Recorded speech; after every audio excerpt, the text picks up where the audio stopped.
Now here's a weird one. A Japanese video game about a British children's show from the mid-60s.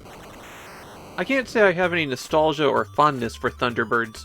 It was before my time, and I don't think I had seen a proper episode until I was preparing for this video. Thunderbirds is the flagship series for Jerry Anderson's Super Marionation shows. Those programs used puppets and miniatures rather than animation to tell adventure stories. Thunderbirds is about the Tracy family, who work as an international rescue squad and have 5 super vehicles that they jet across the globe with.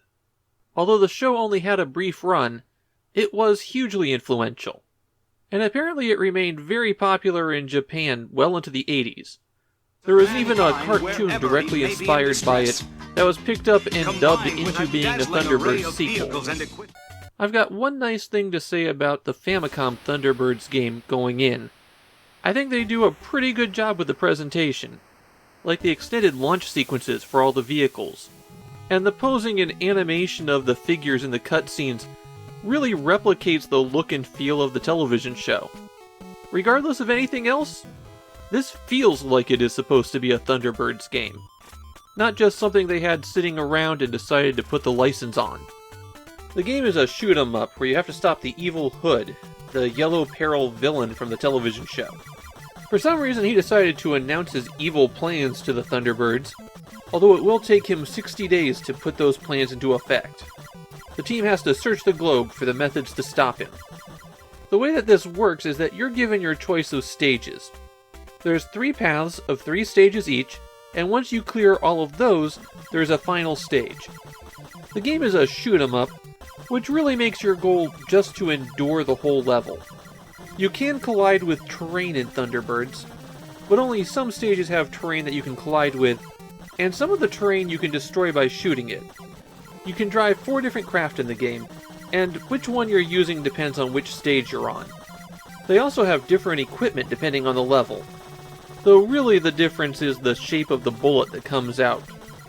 The A button fires your main gun, and there is no auto-fire for it. I wound up plugging in my Hudson Joy card to save my fingers. A lot of recent shoot-'em-ups have blocked the use of third controllers, so it was nice that it actually worked with this. As you're flying through the stages and shooting all of the enemies, you'll sometimes see one enemy that's bright pink. Shoot it and it'll let a capsule out. Ease will upgrade your vehicle's firepower. You can do this twice to get to full strength. Getting hit by an enemy downgrades your firepower 1 step. The O capsule gives you an option, the little thing that chases around your craft and also shoots. You can have up to 2 of them, and they fire small bullets automatically. Pressing the B button changes what direction they fire in, and you can collect additional formations for them on some stages. The third and final capsule that can drop is an L, and that will restore 1 point of life. You're not destroyed if you run out of energy. You're just heavily damaged and have to return to base. It'll take 3 days to repair your vehicle before you can set out again. And every time you fly off on a mission, it also takes 3 days. So getting wrecked is basically losing a turn.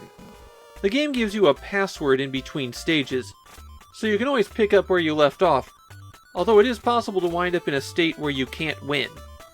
There isn't much in terms of bosses here. There are a small handful, but they're really nothing worth commenting on. Thunderbirds gives me the impression that it is a game by somebody who knows what good shoot-'em-ups are made from, but wasn't capable of putting it all together themselves.